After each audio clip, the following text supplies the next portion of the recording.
Hello guys, welcome back to my channel Aarti natural. कैसे हैं आप सब लोग? आई होप आप सब लोग अच्छे होंगे, स्वस्थ होंगे, मस्त होंगे और अपने जीवन में आप लोग यूं ही तरक्की करते रहें, आगे बढ़ते रहें, यही मेरी ईश्वर से प्रार्थना है। तो मेरा ब्लॉग सुबह से स्टार्ट हो रहा है और यहाँ पे आज बनेगी मेरे यहाँ भिंडी की सब्ज़ी। तो वही बैठ के मैं भिंडी की सब्ज़ी काट रही थी और इसमें ना भिंडी में कितनी सारी ऐसी भिंडी निकली हैं जो कि बहुत ही टाइट थी, जिनमें चाकू भी नहीं चल रही थी। तो आप लोग देख सकते हैं कुछ भिंडी कितनी गंदी तरीके से टाइट हुई हैं, उनमें मतलब चाकू भी नहीं चल रहा। तो इनमें कम से कम देख सकते हैं आप, तो जो इसमें लरम लरम भिंडी है, और ये भिंडी ना गांव में किसी के खेत में हुई थी। तो ये हस्बैंड गए थे और उन्होंने दी थी कि ये भिंडी लिए जाइए, बना खा लीजिएगा।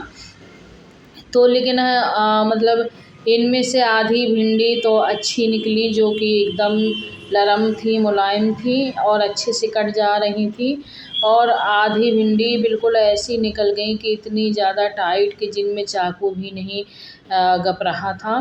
तो उनको मैं साइड में करती जा रही हूँ। एक डलिया रखे हूँ कचड़े वाली, और उसमें जो टाइट टाइट भिंडी हैं उनको साइड में करती जा रही हूँ, क्योंकि इस टाइम ना गाय अभी है, आई नहीं है।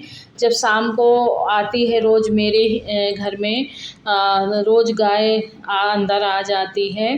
तो जो भी बचा खुचा होता है, रोटी वगैरह, रोटी तो गाय के लिए मैं रोज़ ही एक ठो निकालती हूँ, लेकिन जो भी बचा खुचा इस्तें होता है ना सब्जियों का और कुछ भी, तो उनको ना मैं एकदम खिला देती हूँ गाय को। तो यही जो भिंडी टाइट है इनको मैं निकाल के साइड में रखती जा रही हूँ, और जब गाय आएगी तो उसको खिला दूँगी।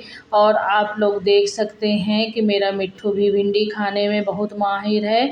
भिंडी वैसे सभी को पसंद होती हैं, लेकिन मेरी छोटी बेटी को भिंडी बहुत ज़्यादा पसंद है, और इस मिट्ठू को भी बहुत ज़्यादा पसंद है। ये तो देखता बस है कि ये कुछ काट रही है सब्जियों में, तो तुरंत पास में आके खाने लगता है। तो उसको मैंने भिंडी अलग से डाल दी है, क्योंकि वो डलिया में चढ़ रहा था, तो उस बार बार खिसक रहा था वहाँ से। तो मैंने कहा चलो मैं नीचे ज़मीन में डाले दे रही हूँ, तो तुम खाते रहो। तो यहाँ पे ये देखिए मैं वीडियो बना रही हूँ, तो ये बिल्कुल फ़ोन की तरफ देख रहा है कि मम्मी क्या कर रही हैं। तो ये आराम से भिंडी खाता है। इसने काफ़ी भिंडी के बीजे निकाल निकाल खाए और इसको बहुत अच्छी भी लगी। तो ये देखिए कितनी भिंडी दिखा रही हूँ मैं आपको, कितनी भिंडी निकली हैं, जो कि कम से कम 12 से 13 भिंडी ऐसी निकल गई थी कि जो बिल्कुल भी नहीं कटी, चाकू भी नहीं चल रहा था, और इनको काटने में दिक्कत हो रही थी, और इनको पकाने में भी बहुत दिक्कत होती हैं। इसलिए मैंने इनको अलग कर लिया है। जब गाय आएगी ना शाम को, तो गाय को डाल दूँगी, क्योंकि गाय तो वैसे गाय और उसके का बच्चा भी अब तो आने लगा है। पता नहीं किसकी गाय है, लेकिन वो अक्सर अंदर रोज़ ही बच्चे को लेके अंदर आ जाती है। तो उसके लिए रख दूँगी, वो खा लेगी। और इतनी भिंडी निकली हैं, तो जो अच्छी थी तो देख लीजिए आप, जितनी अच्छी निकली हैं उतनी ही ख़राब निकली हैं। तो यहाँ पे दाल बन चुकी है मेरी। मैंने दाल बना लिया है अरहर की, और दाल को टमाटर से नहीं बल्कि खाली जीरे बस से फ्राई किया है, तड़का लगाया है, क्योंकि भिंडी की सब्ज़ी थी। तो मुझे लगा कि जब भिंडी की सब्ज़ी है तो ज़रूरी नहीं है कि टमाटर वाली दाल बनाऊं, तो मैंने जीरे से बस दाल बना लिया था। और देख ली भिंडी भी बन गई है, चावल भी बन गए हैं। तो दाल चावल भिंडी की सब्ज़ी बनके रेडी हो चुकी है। उसके बाद मैं बनाऊंगी रोटियां। तो ये आटा लग चुका था और लोइयां मैंने काट ली थी आटे से, और ये देखिए अब मैं यहाँ पे रोटी सेक रही हूँ। तो ये रोटी वाली डलिया रखी है और रोटी 1-2 बन ही गई हैं, तो इनको मैं ऐसे सेक के रख दूँगी, और फिर हम सब लोग खाएंगे खाना। और दूध भी पक चुका है, तो बस दूध को एक साइड में रख दूँगी। फ्रिज में मैं शाम को ही रखती हूँ 4 बजे 5 बजे, क्योंकि क्योंकि अभी रख दूँगी तो ठंडा नहीं होता है। तो ये देखिए रोटियां भी बन चुकी हैं मेरी, और रोटी बनाने के बाद हम सब लोग खा पी के फिर फ्री हो गए। और उसके बाद फिर शाम का टाइम आया, दोपहर में मैंने रेस्ट किया, और खाना बनाने के बाद रेस्ट करने के बाद शाम को 5 बजे थे। अब आ चुकी हूँ मैं दोबारा से किचन में, और आज ना पकौड़ी बनाने का बहुत मन था। हालांकि आज बारिश नहीं हुई है, लेकिन खाने का मन था प्याज की पकौड़ियाँ। तो ये भी था कि चलो शाम को 5 बजे हल्की भूख तो लग ही आती है, तो मैंने कहा कि लाओ थोड़ी सी पकौड़ियाँ बना लेते हैं, और चाय के साथ ना, शाम वाली चाय के साथ आलू और प्याज की पकौड़ियाँ खाते हैं। तो यहाँ पे मैंने प्याज काट लिया था और आलू काट लिया था। आलू के बिल्कुल ज़रा ज़रा से टुकड़े काट लिए थे, प्याज काट ली थी, और उसी में हरी मिर्च काट ली थी। और इधर मैंने बेसिक मसाले डाले हुए हैं, जैसे धनिया है, हल्दी है, थोड़ा सा चाट मसाला डाला हुआ है, और नमक डाला हुआ है, और यहाँ पे थोड़ी सी मैंने मूंगफली डाल दी है, और थोड़ी सी सब्जी मसाला ज़रा सा डाला था, और ये चाट मसाला डाल रही हूँ बाद में। तो अब मैं इसमें ये जो मेरे घर का ही बना बेसन है, मैं घर में ही पिसवा लेती हूँ। तो उसको चलनी से अच्छे से चाल लिया है, क्योंकि पिसवाते समय ना थोड़ा सा उसमें चने की दाल धूल बच जाती हैं।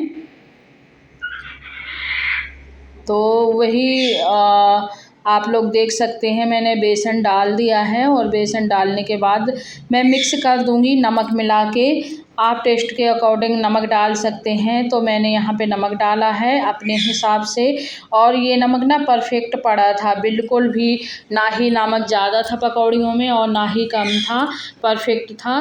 तो यहाँ पे मैं बेसन डाल के और अच्छे से मिक्स कर दूँगी, और मिक्स करने के बाद मैं दिखाती हूँ आप लोगों को। और इसमें मिक्स करने के बाद ना थोड़ा सा पानी डाल देना है, पहले इसको अच्छे से मिक्स कर लेना है, और फिर उसके बाद जितनी हमें ज़रूरत हो उतना पानी डाल लेना है। तो मैं थोड़ा थोड़ा करके पानी डालूँगी, एक साथ नहीं डालूँगी। एक साथ डालने से कभी कभी ना पानी ज़्यादा हो जाता है, तो मैं यहाँ थोड़ा थोड़ा करके पानी डाल दे रही हूँ, ताकि जितना मुझे ज़रूरत हो उतना मैं निकाल लूँ, पानी डाल लूँ।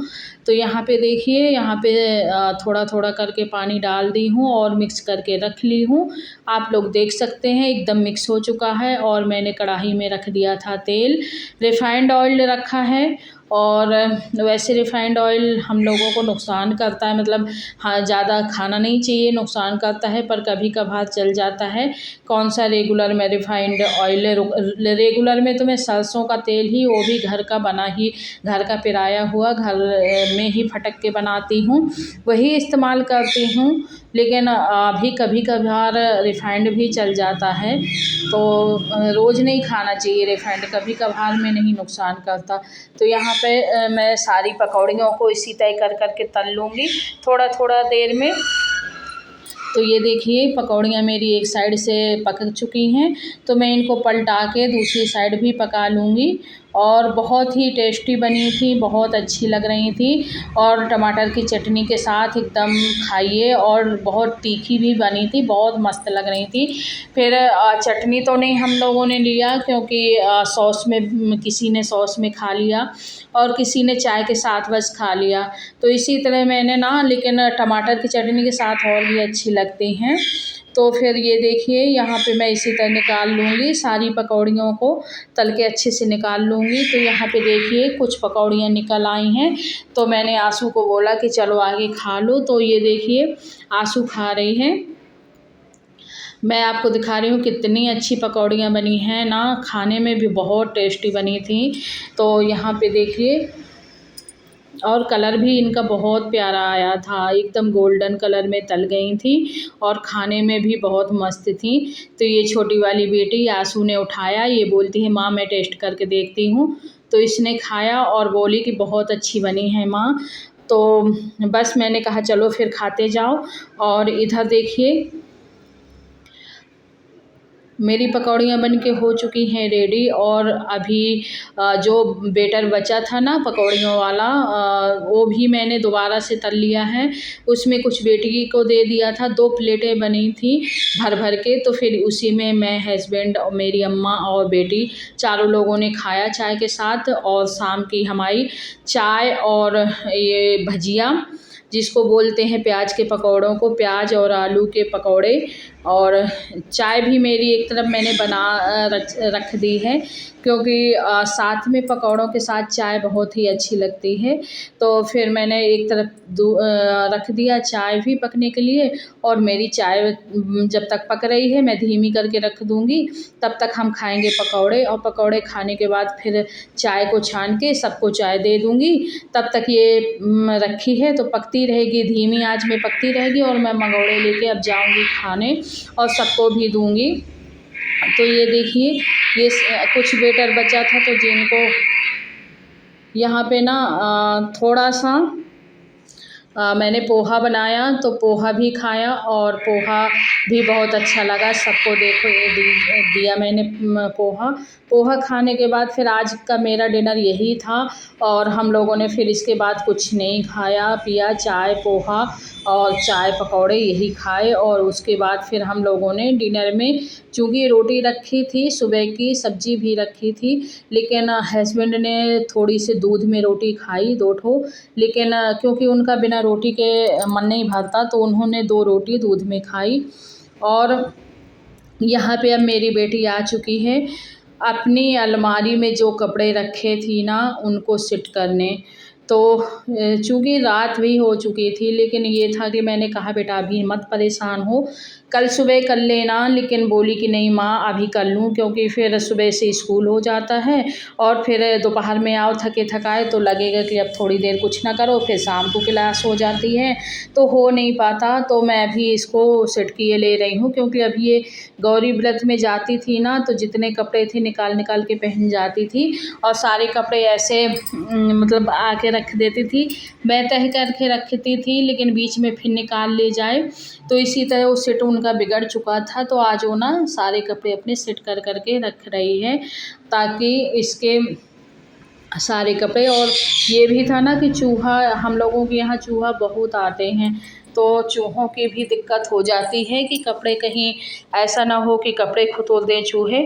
तो बीच बीच में देखते रहना होता है, कभी कभार बाई चांस अगर नहीं देख पाते तो दिक्कत हो सकती है ना चूहों में, इसलिए कभी कभार देखते रहना होता है। तो यहाँ पे ना ये सारे कपड़े इसी तरह रख रही है। और जो कपड़े धुले थे तो उनको ना प्रेस भी नहीं किया, ऐसे ही रख दिया, क्योंकि बोल रही थी कि फिर कहीं जाना होता है तो तभी कर लेना होता है, ज़रूरी नहीं है आगे से करके रख दो।